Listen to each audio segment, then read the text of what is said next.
അങ്കണം സ്ത്രീകൾക്കായുള്ള പരിപാടി.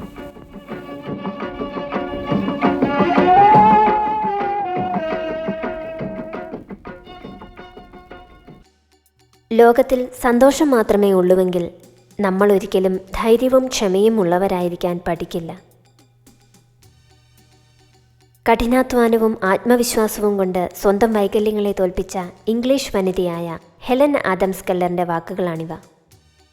19 മാസം മാത്രം പ്രായമുള്ളപ്പോൾ കാഴ്ചശക്തിയും കേൾവിശക്തിയും നഷ്ടപ്പെട്ട അവൾ സ്വപ്രയത്നം കൊണ്ട് സാഹിത്യം, സാമൂഹ്യ പ്രവർത്തനം, അധ്യാപനം എന്നീ രംഗങ്ങളിൽ കഴിവ് തെളിയിച്ചു. നമസ്കാരം പ്രിയ ശ്രോതാക്കളെ, ഏവർക്കും അങ്കണത്തിൻ്റെ ഒരു പുതിയ അധ്യായത്തിലേക്ക് സ്വാഗതം. അങ്കണത്തിൽ ഇന്ന് നാടൻ പാട്ട് രംഗത്തെ കലാകാരിയായ ജിഷി രാജനുമായി നിഷാമോൾ പി മോഹനൻ നടത്തുന്ന അഭിമുഖ സംഭാഷണം കേൾക്കാം. നമസ്കാരം. നമ്മുടെ പുരാതന സംസ്കാരത്തിൻ്റെ പരിച്ഛേദങ്ങളാണ് നാടൻ പാട്ടുകൾ. നമ്മുടെ പൈതൃകത്തിലേക്ക് വെളിച്ചം വീശുന്ന കൂട്ടായ്മയുടെ പാട്ടുകൾ കൂടിയാണ് ഇവ. അത്തരത്തിൽ ഒരു കൂട്ടായ്മയുടെ കഥ പറയാനായി നാടൻപാട്ട് രംഗത്തെ അനുഗ്രഹീത കലാകാരിയായ ശ്രീമതി ജിഷി രാജനാണ് ഇന്ന് അങ്കണത്തിൽ നമ്മോടൊപ്പമുള്ളത്. നമസ്കാരം ചേച്ചി. നമസ്കാരം. അങ്കണത്തിലേക്ക് സ്വാഗതം.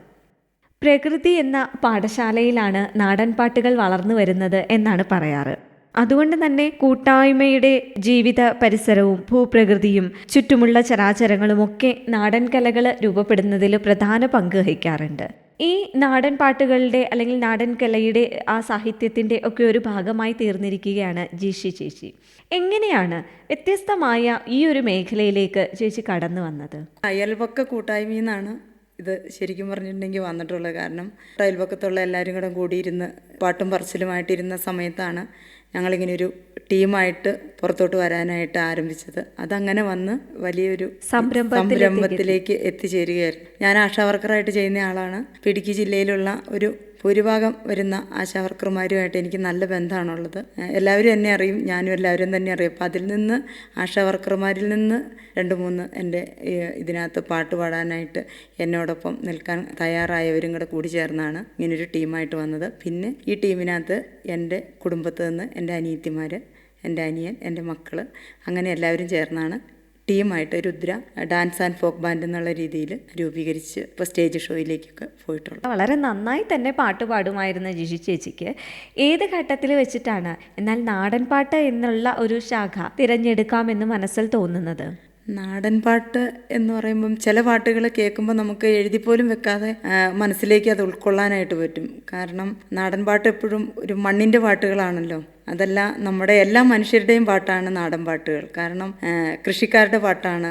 അല്ലെങ്കിൽ നമുക്കെന്തെങ്കിലും സമൂഹത്തിനോട് പറയാനായിട്ട് തോന്നുമ്പം അത് ഒരു പാട്ടിലൂടെ, അങ്ങനെയൊക്കെയാണ് എൻ്റെ മനസ്സിൽ നാടൻ പാട്ടിനെ കുറിച്ച് എനിക്ക് തോന്നിയിട്ടുള്ളത്. പല പാട്ടുകളും ഞാൻ മനസ്സിൽ ഉൾക്കൊണ്ട് ആണ് പഠിച്ച് എടുക്കാനായിട്ട് ശ്രമിക്കുന്നത്. അപ്പോൾ ഉൾക്കൊണ്ട് തന്നെ പാടാനും എനിക്ക് ആ സമയത്ത് കഴിയാറുണ്ട്. തീർച്ചയായും മണ്ണിനോടും മനുഷ്യനോടും ഒക്കെ ചേർന്ന് നിൽക്കുന്നവയാണ് നാടൻ പാട്ടുകൾ. അപ്പോൾ നമുക്കത് നമ്മുടെ ജീവിതത്തോട് ഒരുപാട് ചേർത്ത് വെക്കാനും അതിൻ്റെ പ്രത്യേകമായ ആ താളവും വരികളുടെ ശൈലിയും ഒക്കെ ഉൾക്കൊള്ളാനും നമുക്ക് പെട്ടെന്ന് സാധിക്കുമല്ലോ, അല്ലേ? സാധിക്കും. ജിഷി രാജൻ എന്ന വീട്ടമ്മയെ ഒരു നാടൻ പാട്ട് കലാകാരിയാക്കി വളർത്തുന്നതിൽ ആദ്യം നമ്മൾ പറഞ്ഞതുപോലെ ഒരു കൂട്ടായ്മയുടെ ഒരു കഥ പറയാനുണ്ട്. അയൽവക്കത്ത് നിന്നും അതേപോലെ കുടുംബക്കാരിൽ നിന്നുമൊക്കെ സൗഹൃദങ്ങളും ആ സ്നേഹബന്ധങ്ങളും ഒക്കെ ഒരു വലിയ ട്രൂപ്പിലേക്ക് എത്തിക്കാനായിട്ട് സാധിച്ചു. എങ്ങനെയായിരുന്നു ആ ഒരു യാത്ര?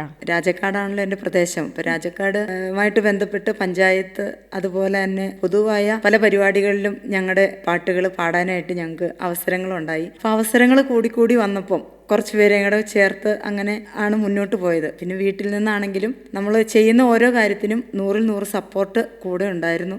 അപ്പം എനിക്ക് മാത്രമല്ല, എൻ്റെ കൂടെ വന്ന് ഞങ്ങൾ വനിതാ ടീമാണ്. അതാണ് ഇതിനകത്തൊരു മെയിനായിട്ടുള്ള കാര്യം. ഇപ്പം ഞങ്ങൾ ഈ സ്ത്രീ ജനങ്ങൾ മാത്രമായിട്ട് വീട്ടിൽ നിന്ന് ഇറങ്ങി ഇതുപോലൊരു പൊതു പരിപാടിയിലേക്ക് വരുമ്പം ഒരുപാട് സപ്പോർട്ട് ഉണ്ടെങ്കിൽ മാത്രമേ നമുക്ക് മുന്നോട്ട് വരാൻ പറ്റുള്ളൂ. ആരെങ്കിലും ഒരു വീട്ടിൽ നിന്ന് എതിർത്ത് പറഞ്ഞാൽ പോരാനായിട്ട് സാധിക്കില്ല. അപ്പം ഞങ്ങളുടെ എല്ലാ കുടുംബത്തിൽ നിന്നും 100% സപ്പോർട്ട് ഉള്ളതുകൊണ്ടും ആണ് ഞങ്ങൾക്ക് ഇങ്ങനെ മുന്നോട്ട് വരാനായിട്ട് സാധിച്ചത്. എല്ലാവരും വളരെ സന്തോഷത്തോടു കൂടി അല്ലെങ്കിൽ വളരെ ആത്മാർത്ഥതയോടു കൂടിയാണ് ഇതിനകത്ത്. കുടുംബത്തിൻ്റെ പിന്തുണ എന്ന് പറയുന്നത് വലിയൊരു കാര്യമാണ്. ഇപ്പോൾ ഏതൊരു സക്സസ്ഫുൾ ആയ വനിതയുടെ പുറകിലും ഒരു പുരുഷൻ ഉണ്ടാകുമെന്ന് പറയാറുണ്ട്. അങ്ങനെ ജിഷി രാജന്റെ പുറകിലുള്ള ആ ഒരു പ്രചോദനം അല്ലെങ്കിൽ ആ ഒരു ഊർജ്ജ സ്രോതസ്സാണ് രാജൻ ചേട്ടൻ അല്ലേ? അദ്ദേഹത്തിന്റെ ഒരു പിന്തുണയെ പറ്റി. അദ്ദേഹത്തിൻ്റെ പിന്തുണ എന്ന് പറഞ്ഞാൽ എന്താ പറയുക, 2001 ഞങ്ങളുടെ കല്യാണം കഴിഞ്ഞത്. ഇപ്പോൾ 2001 മുതൽ ഈ കാലം അത്രയും ഒരുമിച്ച് ഏത് കാര്യത്തിനും നമുക്ക് അഭിപ്രായ സ്വാതന്ത്ര്യമുണ്ട്. അതുപോലെ തന്നെ എന്ത് കാര്യം പറഞ്ഞാലും നമ്മൾ പറയുന്ന കാര്യം നമ്മൾ പോസിറ്റീവായിട്ട് എടുക്കാനും അതിന് പിന്തുണ തരാനും വളരെ നല്ല രീതിയിൽ നമ്മളോട് ചേർന്ന് നിന്ന് നമുക്ക് വേണ്ടുന്ന പിന്തുണയെല്ലാം തരുന്നുണ്ട്. ആ ഒരൊറ്റ കാര്യം കൊണ്ടാണ് ഞാൻ എന്തെങ്കിലും ആയിട്ടുണ്ടെങ്കിൽ അതിൻ്റെ എല്ലാം പിന്നിൽ അദ്ദേഹമാണ്. ജിഷി ചേച്ചി, നമുക്ക് ഒരു നാടൻപാട്ട് കലാകാരി ആയതുകൊണ്ട് ഒരുപാട് സ്റ്റേജ് ഷോകളിൽ പരിപാടികൾ അവതരിപ്പിക്കുന്ന ആളാണ്. അപ്പം നമ്മുടെ ശ്രോതാക്കൾക്ക് വേണ്ടി ഒരു പാട്ട് പാടാമോ? പാട്ടും പരുന്ത കെട്ടും ഞാൻ പണ്ടേ മറന്നേ, കൊട്ടും കോരവയും ഞാൻ പണ്ടേ കളഞ്ഞേ. പാട്ടും പരുന്ത കെട്ടും ഞാൻ പണ്ടേ മറന്നേ, കൊട്ടും കോരവയും ഞാൻ പണ്ടേ കളഞ്ഞേ. എന്നിട്ടും പാടാണ്ടിരിക്കാൻ വയ്യടി തെയ്യേ, എന്നിട്ടും കൊട്ടാണ്ടിരിക്കാൻ വയ്യടി തെയ്യേ. എന്നിട്ടും പാടാണ്ടിരിക്കാൻ വയ്യടി തെയ്യേ, എന്നിട്ടും കൊട്ടാണ്ടിരിക്കാൻ വയ്യടി തെയ്യേ. പാട്ടും പരുന്ത കെട്ട് ഞാൻ പണ്ടേ മറന്നേ, കൊട്ടും കോരവയും ഞാൻ പണ്ടേ കളഞ്ഞേ. എന്നിട്ടും പാടാണ്ടിരിക്കാൻ വയ്യടി തെയ്യേ, എന്നിട്ടും കൊട്ടാണ്ടിരിക്കാൻ വയ്യടി തെയ്യേ. ഇനിയുള്ള കാലം നമ്മള് പാടാണ്ടിരുന്നാൽ നാടിൻ്റെ നട്ടെല്ലു പൊട്ടി നമ്മളും ചാവും. ഇനിയുള്ള കാലം നമ്മള് പാടാണ്ടിരുന്നാൽ നാടിൻ്റെ നട്ടെല്ലു പൊട്ടി നമ്മളും ചാവും. ചാവാണ്ടിരിക്കാനെങ്കിലും പാടടി തെയ്യേ, പാടിയിട്ട് ചാവാനെങ്കിലും പാടടി തെയ്യേ. ചാവാണ്ടിരിക്കാനെങ്കിലും പാടടി തെയ്യേ, പാടിയിട്ട് ചാവാനെങ്കിലും പാടടി തെയ്യേ. പാട്ടും പരുന്ത കെട്ടും ഞാൻ പണ്ടേ മറന്നേ, കൊട്ടും കോരവയും ഞാൻ പണ്ടേ കളഞ്ഞേ. എന്നിട്ടും പാടാണ്ടിരിക്കാൻ വയ്യടി തെയ്യേ, എന്നിട്ടും കൊട്ടാണ്ടിരിക്കാൻ വയ്യടി തെയ്യേ. കറുത്ത ദൈവത്തെ കൊല്ലണ തമ്പ്രാന്റെ ദൈവം കുഞ്ഞോളെ കൊല്ലാണ്ടിരിക്കുമെന്നാരിതു കണ്ടു. കറുത്ത ദൈവത്തെ കൊല്ലണ കുഞ്ഞിൻ്റെ ദൈവം കുഞ്ഞോളെ കൊല്ലാണ്ടിരിക്കുമെന്നാരിതു കണ്ടു. കുഞ്ഞോളെ കൊല്ലണ ദൈവത്തെ നമുക്കും കൊല്ലാം, കറുത്ത ദൈവത്തിനായൊരു പാട്ടും പാടാ. കുഞ്ഞോളെ കൊല്ലണ ദൈവത്തെ നമുക്കും കൊല്ലാം, കറുത്ത ദൈവത്തിനായൊരു പാട്ടും പാടാ. പാട്ടും പരുന്ത കെട്ട് ഞാൻ പണ്ടേ മറന്നേ, കൊട്ടും കോരവയും ഞാൻ പണ്ടേ കളഞ്ഞേ. പാട്ടും പരുന്ത കെട്ട് ഞാൻ പണ്ടേ മറന്നേ, കൊട്ടും കോരവയും ഞാൻ പണ്ടേ കളഞ്ഞേ. ഒരുപാട് നന്ദി. അങ്കണത്തിൻ്റെ ശ്രോതാക്കൾക്ക് വേണ്ടി വളരെ മനോഹരമായ ഒരു ഗാനം ആലപിച്ചതിന്. ഈ കലാ സാംസ്കാരിക മേഖലയിലൊക്കെ വളരെ പ്രശസ്തരായിട്ട് നിൽക്കുന്ന ഒരുപാട് പേരുണ്ട് വനിതകൾ. പക്ഷേ ഈ നാടൻപാട്ട് പോലുള്ള കലാരൂപങ്ങളിലേക്ക് വരുമ്പോൾ ആ സ്ത്രീ സാന്നിധ്യം വളരെ കുറയുന്നതായിട്ട് തോന്നിയിട്ടില്ലേ? എന്തായിരിക്കാം ചേച്ചിയുടെ ഒരു കാഴ്ചപ്പാടിൽ അതിനുള്ള കാരണം? ഞാൻ മനസ്സിലാക്കിയെടുത്തോളം കഴിവുള്ള ഒരുപാട് പേരുണ്ട്. അവരുടെ ഒരു അവസരത്തിൻ്റെ ഒരു കുറവ്, അല്ലെങ്കിൽ അവർക്ക് പുറത്തോട്ട് ഇറങ്ങാനുള്ള ഒരു പ്രശ്നമായിരിക്കുമെന്നാണ് എൻ്റെ കണക്കൂട്ടൽ. കാരണം എനിക്ക് തന്നെ അറിയാം, ഒരുപാട് നല്ല പാട്ടുകാരെ അറിയാം. പക്ഷെ അവരൊന്നും മുന്നോട്ട് വരാനായിട്ട് തയ്യാറാകുന്നില്ല. ഒരു ഉൾവലിവ് അവർക്കുണ്ട്.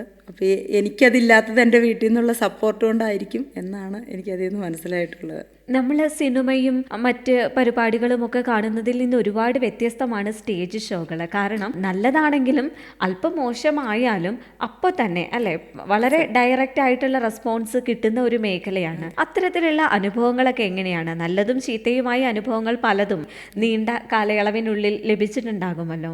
അതെങ്ങനെയൊക്കെയായിരുന്നു? ഓർത്തെടുക്കാൻ സാധിക്കുന്ന എന്തെങ്കിലും നമ്മുടെ ശ്രോതാക്കൾക്ക് വേണ്ടി ഒന്ന് പറയാമോ? ഇതുവരെ മോശമായൊരു അനുഭവം ഉണ്ടായില്ല. കാരണം വനിതകളായതുകൊണ്ടും ഇപ്പം നമ്മളൊരു സ്റ്റേജിൽ പോകുമ്പം വനിതകളുടെ മാത്രമായിട്ടുള്ളൊരു പ്രോഗ്രാം ഇവിടെ കാണുന്നവർക്ക് ആദ്യമായിരിക്കും. അല്ലെങ്കിൽ എന്തുകൊണ്ടായാലും നമുക്ക് മോശമായൊരു അനുഭവം ഉണ്ടായില്ല. പരിപാടികൾ കഴിയുമ്പോൾ എല്ലാവരും വളരെ പോസിറ്റീവായിട്ടാണ് നമ്മളോട് സംസാരിച്ചിട്ടുള്ളത്. ചെയ്തു പോകുന്ന മേഖലകളിൽ ഇപ്പം വീണ്ടും വീണ്ടും പോകാനായിട്ടുള്ള ഒരു അവസരം കിട്ടിയപ്പം ഞങ്ങളെ സംബന്ധിച്ച് വളരെ വലിയ അംഗീകാരമാണ്. കാരണം പല സ്റ്റേജുകളും നമുക്ക് വീണ്ടും അടുത്ത വർഷവും അവിടെ തന്നെ പ്രോഗ്രാം ചെയ്യാനായിട്ട് പറ്റിയിട്ടുണ്ട്. അപ്പം അത് ഞങ്ങളുടെ പ്രോഗ്രാമിനോടുള്ള അംഗീകാരമായിട്ട് അതിനെ കാണുന്നു. അതെ, അത്രയധികം ആളുകൾ ആസ്വദിച്ചത് കൊണ്ടായിരിക്കുമല്ലോ വീണ്ടും അവിടെ തന്നെ അവസരങ്ങൾ ലഭിക്കുന്നത്. ഈ നാടൻപാട്ട് മേഖലയിൽ പ്രസീത ചാലക്കുടിയെ പോലുള്ള ആളുകൾ ഇപ്പോൾ ഉണ്ട്. ഇതിൻ്റെയൊക്കെ ഒരു നേതൃസ്ഥാനത്ത് നിന്നിരുന്ന ഒരാളുണ്ടായിരുന്നു, ശ്രീ കലാഭവൻ മണി. അദ്ദേഹം മരിച്ചിട്ടിപ്പോൾ ഒരുപാട് വർഷങ്ങളാകുന്നു. അപ്പോൾ അദ്ദേഹവുമായിട്ടുള്ള പരിചയം എങ്ങനെയാണ് ഓർത്തെടുക്കുന്നത്? പണ്ട് മുതലേ മണിച്ചേട്ടൻ്റെ പാട്ടുകൾ വളരെ ഇഷ്ടമായിരുന്നു. നമ്മൾ എല്ലാവർക്കും പോലെ തന്നെ, അല്ലെങ്കിൽ എല്ലാവരേക്കാളും കുറച്ചുകൂടി കൂടുതലായിട്ട് ഞങ്ങൾക്ക് മണിച്ചേട്ടനോട് ഒരു സ്നേഹവും ഉണ്ടായിരുന്നു. കാരണം എന്താണെന്ന് വെച്ചാൽ മണിച്ചേട്ടൻ്റെ പാട്ടുകളെല്ലാം എൻ്റെ കുടുംബത്തിനെയൊക്കെ ടച്ച് ചെയ്ത് വരുന്ന രീതിയായിരുന്നു. കാരണം ഞാൻ അടിമാലിലാണ് എൻ്റെ സ്വദേശം, മച്ചിപ്ലാവ്. ഞങ്ങൾ 4 മക്കളാണ്. മണിച്ചേട്ടൻ്റെ പാട്ടുകൾ, എൻ്റെ അച്ഛൻ കൂലിപ്പണിക്കാരനാണ്, കല്ലുപൊട്ടിക്കായിരുന്നു. അത് ഇപ്പം ഇല്ല. ഞങ്ങളുടെ ജീവിതവുമായിട്ട് സാമ്യപ്പെടുന്ന കുറേ പാട്ടുകളൊക്കെ മണിച്ചേട്ടനുണ്ടായിരുന്നു. അപ്പോൾ അങ്ങനെയൊക്കെ നമ്മൾ ആ പാട്ടിനോട് ഇപ്പോൾ കേൾക്കുമ്പോൾ നമുക്ക് തോന്നുമല്ലോ, എൻ്റെ ജീവിതവും ഇതിലുണ്ടെന്ന് തോന്നുമ്പോൾ നമ്മൾ വീണ്ടും അതിനകത്തോട്ടായി പോവും. ഇപ്പോൾ മണിച്ചേട്ടനെ ഭയങ്കര ആരാധനയോടെ കണ്ടുകൊണ്ടിരുന്നത്. എന്നാൽ വളരെ ഭാഗ്യമെന്ന് പറയട്ടെ, ഒരു പ്രാവശ്യം മണിച്ചേട്ടനെ നേരിട്ട് കാണാനും മണിച്ചേട്ടൻ്റെ പാടിയിൽ പോകാനുമുള്ള ഒരു അവസരം എനിക്കുണ്ടായി. പോയത് ഞാൻ മാത്രമല്ല, എൻ്റെ കുടുംബം, എൻ്റെ അച്ഛനമ്മ, എൻ്റെ ചേച്ചിയുടെ മകൻ, ഇത്രയും പേരാണ് ഞങ്ങൾ പോയത്. അവിടെ ചെന്ന് 1 മണിക്കൂർ അടുത്ത് തന്നെ മണിച്ചേട്ടനുമായിട്ട് സംസാരിച്ച് അവിടെ നിന്ന് മണിച്ചേട്ടൻ്റെ ഭക്ഷണം എല്ലാം കഴിച്ചിട്ടാണ് ഞങ്ങൾ പോകുന്നത്. പക്ഷേ ഞങ്ങൾ ആ 1 മണിക്കൂർ ഇരുന്നപ്പോഴും പാട്ടിനെ പറ്റി ഒന്നും ഞങ്ങൾ സംസാരിച്ചില്ല. മണിച്ചേട്ടൻ്റെ പാട്ടോ അല്ലെങ്കിൽ പാട്ടിൻ്റെ ഒരു മേഖലയൊന്നും ഞങ്ങളുടെ മനസ്സിലൂടെ കടന്നുപോയില്ല. ആ സമയത്ത് വളരെ നേരം എൻ്റെ അച്ഛനൊക്കെ ആയിട്ട് സംസാരിച്ചു. ഇത് പണിയെടുക്കുന്ന കൈയാണല്ലോ, കാരണം എൻ്റെ അച്ഛന് കല്ലുപൊട്ടിക്കലാണ്, അപ്പം കയ്യും പറ പോലെയൊക്കെ തന്നെയാണല്ലോ. അങ്ങനെയൊക്കെ പറഞ്ഞ് വളരെ സ്നേഹമുള്ള കുടുംബമാണ് എൻ്റെ. അപ്പം മണിച്ചേട്ടൻ പറഞ്ഞൊരു കാര്യം എന്താണെന്ന് വെച്ചാൽ, ഇവിടെ എന്തിനു വന്നാന്ന് പല പ്രാവശ്യം ചോദിച്ചു. ഞങ്ങൾ മണിച്ചേട്ടനെ കാണുക എന്നൊരു ലക്ഷ്യം മാത്രമേ ഞങ്ങൾക്കുള്ളായിരുന്നു. പറഞ്ഞെന്താണെന്ന് വെച്ചാൽ, ഇവിടെ വരുന്നത് നല്ല കുടുംബശ്രീ ആയിരിക്കും, അല്ലെങ്കിൽ ഏതെങ്കിലും സ്കൂളിൽ നിന്നായിരിക്കും, അല്ലെങ്കിൽ പലവിധ ആവശ്യങ്ങൾക്ക് ചെല്ലുന്നവരായിരിക്കും. ഇതൊന്നും അല്ലാതെ എന്നെ കാണാൻ വന്നവരും കുടുംബമായിട്ട് എന്നെ കാണാൻ വന്നവരും ആദ്യത്തെ ആളുകളും നിങ്ങളാ, ഒരു പക്ഷേ അവസാനത്തെയും എന്ന് ചേർത്ത മണിച്ചേട്ടൻ അന്ന് പറഞ്ഞു. അതിലത്ര വലിയൊരു ദീർഘവീക്ഷണം ഉണ്ടായിരുന്നു എന്ന് നമ്മളൊക്കെ വളരെ വൈകിയാണ് മനസ്സിലാക്കുന്നത്. അത് കഴിഞ്ഞ് പോകുന്ന മണിച്ചേട്ടൻ നമ്പർ എനിക്കിഷ്ടപ്പെട്ടു എന്നാണ് മണിച്ചേട്ടൻ പറഞ്ഞത്. ജീവിതത്തിൽ ലഭിച്ച വളരെ വലിയൊരു അംഗീകാരമായിട്ട് അതിനെ കാണുന്നു അല്ലേ? ആ ഒരു പെരുമാറ്റം കൊണ്ടും ആ ഒരു ശൈലി കൊണ്ടുമാണ് അദ്ദേഹം ഇപ്പോഴും ജനമനസ്സുകളിൽ ഇങ്ങനെ ജീവിക്കുന്നത്. Rudra dance and folk band എന്നൊരു ട്രൂപ്പിൻ്റെ ഉടമ കൂടിയാണ്, അല്ലെങ്കിൽ അതിൻ്റെ ഒരു നേതാവ് കൂടിയാണ് ഇപ്പോൾ ജെഷി രാജൻ. അതിൻ്റെ രൂപീകരണത്തെ പറ്റിയൊക്കെ എങ്ങനെയാണ്? രുദ്ര ഫോക്ക് ബാൻഡിൻ്റെ നേതാവല്ല, അതിലൊരാളെന്ന് പറയാൻ പറ്റുള്ളൂ. കാരണം ഞങ്ങളെല്ലാവരും അതിൽ തുല്യ പ്രാധാന്യത്തിലുള്ള ആളുകളാണ്. ആരും ഇതിനകത്ത് മുകളിലും താഴെയൊന്നും ഇല്ലാത്ത ഒരു രീതിയിലാണ് ഞങ്ങളുടെ ഇടപെടലുകളെല്ലാം നടക്കുന്നത്. ആഷമാരായിട്ടുള്ള 3 പേര് കൂടി, ഞാൻ ആശ വർക്കറാണ്, എന്നോടൊപ്പം ചിന്നക്കനാൽ, ബൈസൺ വാലി, ശാന്തമ്പാറ എന്നീ സ്ഥലങ്ങളിലുള്ള 3 ആഷമാർ എന്നോടൊപ്പം ഉണ്ട്. അതുപോലെ തന്നെ എൻ്റെ അനിയത്തിയുടെ മക്കൾ, എൻ്റെ മക്കൾ, അനിയൻ, ഇത്രയും പേരാണ് ഈ ട്രൂപ്പിൻ്റെ മെയിനായിട്ട് നമ്മൾ പാടാനൊക്കെ ആയിട്ടെടുത്തത്. പിന്നെ അതിലും പ്രധാനമായിട്ടുള്ള 2 പേര് നമ്മുടെ വീടിനടുത്ത് തന്നെ, നമ്മൾ ആദ്യകാലത്ത് ഇത് രൂപീകരിച്ച് ഒരു പാട്ടൊക്കെ ടൗണിൽ പാടുന്ന ഒരു സമയത്ത് തന്നെ കൂടെ ഉണ്ടായിരുന്ന ഒരു ബിനോയ് കണിപറമ്പിൽ, തൊട്ടടുത്താണ്. അദ്ദേഹത്തിൻ്റെ ഭാര്യ ഞങ്ങളോടൊപ്പം ഉണ്ടായിരുന്നു. അപ്പം അവരൊക്കെയാണ് ശരിക്കും പറഞ്ഞാൽ ഞങ്ങളുടെ ആദ്യം ലൈവ് പോയൊരു പരിപാടി എന്ന് പറഞ്ഞിട്ടുണ്ടെങ്കിൽ റെസിഡൻസ് അസോസിയേഷൻ്റെ ഒരു പ്രോഗ്രാമായിരുന്നു. ഏത് സ്ഥലത്താണ്? രാജാക്കാട് തന്നെ, നേതാജി റെസിഡൻസ് അസോസിയേഷൻ, ഞാൻ ഉൾപ്പെടുന്ന ഹൗസിംഗ് കോളനിയാണത്. അപ്പോൾ അവിടുത്തെ വാർഷികത്തോടനുബന്ധിച്ച് ഞങ്ങളുടെ ഒരു നാടൻ പാട്ട് വെക്കണമെന്ന് പറഞ്ഞു. അപ്പോൾ അങ്ങനെ പാടാനായിട്ട് തുടങ്ങിയ സമയത്താണ് ഈ ചേട്ടൻ സ്റ്റൂള് നമുക്കൊക്കെ പൊക്കം കുറഞ്ഞ ഒരു പ്ലാസ്റ്റിക്കിൻ്റെ സ്റ്റൂൾ ഉണ്ടല്ലോ, ആ സ്റ്റൂള് എടുത്ത് അതിൽ ഒരു കമ്പ് വെച്ച് കൊട്ടിയാണ് ഞങ്ങൾക്ക് താളം ഇട്ട് തന്നത്. അതാണ് സത്യം പറഞ്ഞാൽ ഞങ്ങളുടെ ഈ തുടക്കം. കാരണം ഓർക്കസ്ട്ര എന്ന് വെച്ചാൽ അതിന് മുമ്പ് ഒരിക്കൽ പോലും ഞങ്ങൾ പാടിയിട്ടില്ല. അവസാന ഘട്ട റിഹേഴ്സലിൻ്റെ സമയത്ത് തൊട്ടടുത്ത് തന്നെയുള്ള പുതിയതായിട്ട് എൻ്റെ വാർഡിലായിട്ട് താമസം വന്നൊരു കൊച്ചാണ് അരുൺ എന്ന് പറഞ്ഞിട്ട്. കൊച്ച് എന്നാൽ ചേച്ചി ഞാൻ തബലയും കൂടി കൊട്ടിത്തരാമെന്ന് പറഞ്ഞു. ബിനോയ് ചേട്ടൻ്റെ സുഹൃത്താണ് അരുൺ. അവർ രണ്ടുപേരും കൂടി വീട്ടിൽ വന്നപ്പോഴത്തേക്ക് ഏകദേശം 12 മണിയൊക്കെ ആയി. കൊച്ചാദ്യമായിട്ടാണ് എന്നെ കാണുന്നത്. വന്ന വഴി തബലയെല്ലാം എടുത്ത് വെച്ചു. എൻ്റെ അടുത്ത് ചോദിച്ചു എത്രേനാ പിടിക്കുന്നതെന്ന് ചോദിച്ചു. ഈ ഓർക്കസ്ട്ര ഒന്നും നേരിട്ട് കണ്ടിട്ട് പോലില്ലാത്ത ഞാൻ കുറച്ച് നേരം ഞാനൊന്നും മിണ്ടിയില്ല. അപ്പം വീട്ടിൽ വേറെ ആരും ഇല്ല. ഞാൻ പറഞ്ഞു കൊച്ചെങ്ങനെ വേണേലും കൊട്ടിക്കോ, എത്രേനും വേണേലും പിടിച്ചോ, ഞാൻ ദേ ഈ പാട്ടൊക്കെയാണ് പാടുന്നത് എന്ന് പറഞ്ഞു. എന്നാൽ എല്ലാത്തിൻ്റെയും 2 വരി വെച്ചൊന്ന് പാടിത്തരുമെന്ന് ചോദിച്ചു. അപ്പോൾ എല്ലാത്തിൻ്റെയും പാടിക്കൊടുത്തു. ആ തബലയും ആ സ്റ്റൂളുമാണ് ഞങ്ങളുടെ ആദ്യത്തെ ഓർക്കസ്ട്ര. അതിനുശേഷം ഇങ്ങോട്ട് വന്നപ്പോഴേക്കും നമുക്ക് ഒരുപാട് പേരെ നമ്മുടെ കൂടെ വരാനും സഹകരിക്കാനും ഒക്കെ ഉണ്ടായി. എന്നിരുന്നാലും ഞങ്ങളുടെ ആദ്യം എൻ്റെ മനസ്സിൽ ഞാൻ ഒരു സ്റ്റേജായിട്ട് കണ്ട് ചെയ്തിരിക്കുന്ന ഒരു പ്രോഗ്രാം എന്ന് പറയുന്നത് അതാണ്. അപ്പം അങ്ങനെയാണ് ഞങ്ങളുടെ ആദ്യത്തെ വരവ്. അതിനുശേഷമാണ് ആഷമാരായിട്ടുള്ളവരെല്ലാം ചേർത്ത് കുറച്ചുകൂടി വിപുലമാക്കണമെന്ന് തോന്നിയപ്പം എല്ലാവരും കൂടെ ഉണ്ടെന്ന് അറിഞ്ഞപ്പോൾ നമുക്കൊരു പഞ്ചായി എല്ലാവരെയും കൂടെ ചേർത്ത് ഫോം ചെയ്ത് അന്ന് രൂപപ്പെട്ട ആ ഒരു പഞ്ചുണ്ടല്ലോ, അതേ ഒരു വികാരത്തോടു കൂടി തന്നെ അത് ഞങ്ങൾക്കും ഉൾക്കൊള്ളാൻ സാധിക്കുന്നുണ്ട്. കാരണം ഒരു കഥ കേൾക്കുകയല്ല, ഇവിടെ ഇരുന്ന് കാണാൻ പറ്റുന്നുണ്ട് ആ വിവരണത്തിലൂടെ. അത്രമാത്രം ഒരു ജീവിതത്തിൻ്റെ അടിത്തറയായ ഒരു സംഭവമാണല്ലോ അത്. ആശാവർക്കറാണ് എന്ന് പറയുന്നുണ്ടായിരുന്നു. എന്തൊക്കെയാണ് ആ ഒരു മേഖലയിൽ ചെയ്യുന്ന കാര്യങ്ങൾ? ഒരു വാർഡിന് ഒരു ആശ എന്നുള്ള രീതിയിലാണ് ആശാവർക്കർമാരെ പോസ്റ്റ് ചെയ്തിരിക്കുന്നത്. അപ്പം ഞാൻ ടൗൺ വാർഡാണ്, രാജക്കാട് പഞ്ചായത്തിൻ്റെ ടൗൺ വാർഡിലാണ് എൻ്റെ മേഖല. അപ്പോൾ എനിക്കൊരു 470-500 വീടടുത്തുണ്ട്.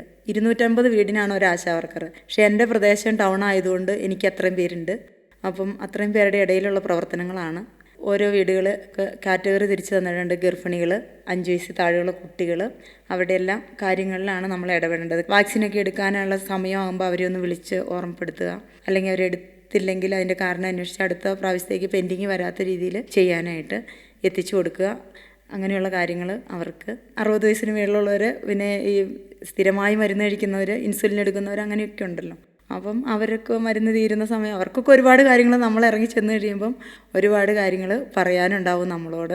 അവരുടെ വീട്ടിലെ ഒരു അംഗം പോലെയാണ്. അവരുടെ പ്രശ്നങ്ങളും വിഷമങ്ങളും എല്ലാം ഷെയർ ചെയ്യാനുള്ള ഒരാൾ കൂടിയാണ്.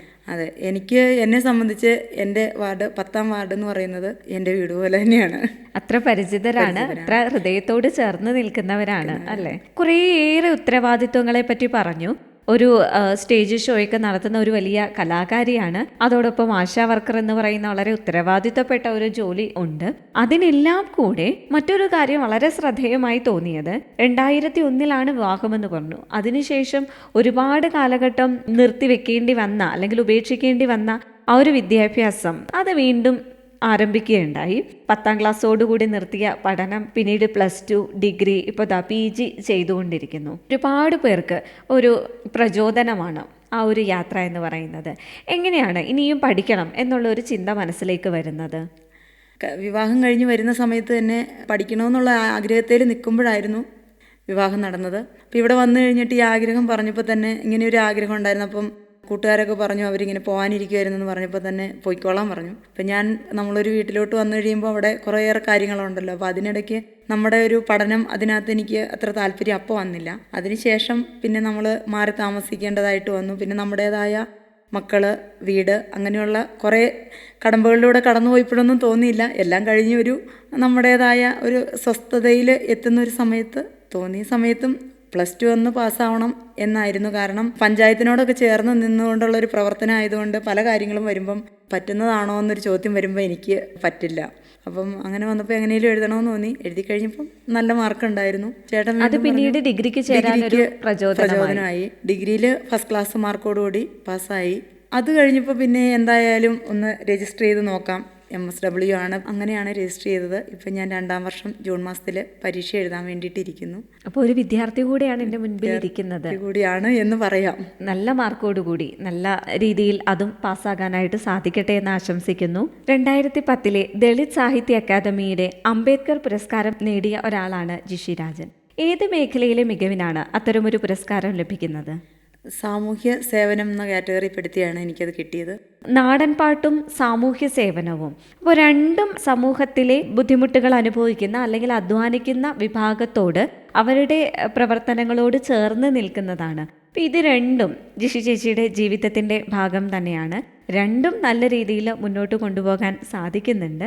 അതിന് എല്ലാവിധ ഭാവുകങ്ങളും നേരുന്നു. മറ്റൊരു കാര്യം ചോദിക്കാനുള്ളത്, ഒരു തലമുറയിൽ നിന്നും മറ്റൊരു തലമുറയിലേക്ക് ഇങ്ങനെ വാമൊഴിയായിട്ടാണ് നാടൻ പാട്ടുകൾ പകർന്നു കൊടുക്കുന്നത്. അപ്പോൾ പലപ്പോഴും നമ്മൾ ചില പാട്ടുകൾ പാടുമ്പോൾ എന്തെങ്കിലും വിമർശനങ്ങൾ നേരിടേണ്ടി വന്നിട്ടുണ്ടോ? അതായത് ഞാൻ ഉദ്ദേശിക്കുന്നത്, ചില പാട്ടുകൾ ചിലപ്പോൾ ചില വംശങ്ങളുമായിട്ട് ബന്ധപ്പെട്ടതായിരിക്കാം, അതിലെ വാക്കുകളുടെ പ്രത്യേകതകൾ, പിന്നെ അർത്ഥത്തിലുണ്ടാകുന്ന വ്യത്യാസങ്ങൾ, ഇതൊക്കെ എപ്പോഴെങ്കിലും വിമർശന വിധേയമായിട്ടുണ്ടോ? വിമർശനത്തിലോട്ട് വന്നിട്ടില്ല. പക്ഷെ നമ്മുടെ പാട്ടുകൾ കേട്ടിട്ട് അതിൻ്റെ ലിറിക്സ് അങ്ങനെയല്ല ഇങ്ങനെയാന്ന് തിരുത്തി തരാനായിട്ട് തയ്യാറായിട്ടുണ്ട്. ഇപ്പം ഞാൻ ഗുരുസ്ഥാനത്ത് കാണുന്നത് CJ കുട്ടപ്പൻ സാറ്. അദ്ദേഹത്തിന് ഞാൻ വിളിക്കാറുണ്ട്. എനിക്ക് എന്തെങ്കിലും അഭിപ്രായങ്ങൾ ചോദിക്കാനും എനിക്ക് നല്ല നിർദ്ദേശങ്ങൾ തരാനൊക്കെ അദ്ദേഹം സമയം കണ്ടെത്താറുണ്ട്. നമ്മുടെ വലിയ സമ്പുഷ്ടമായ ഈ കലാപാരമ്പര്യം ഇനി വരുന്ന തലമുറകളും ഏറ്റെടുത്ത് പാടട്ടെ, അത് പ്രചരിപ്പിക്കട്ടെ എന്ന് ആഗ്രഹിക്കുകയാണ്, ആശംസിക്കുകയാണ്. എല്ലാ ഭാവുകങ്ങളും നേരുന്നു. നന്ദി. നന്ദി.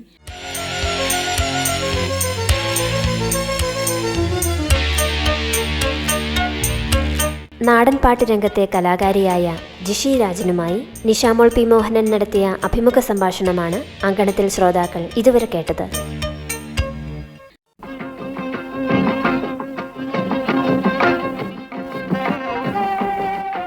അങ്കണം സ്ത്രീകൾക്കായുള്ള പരിപാടി സമാപിക്കുന്നു.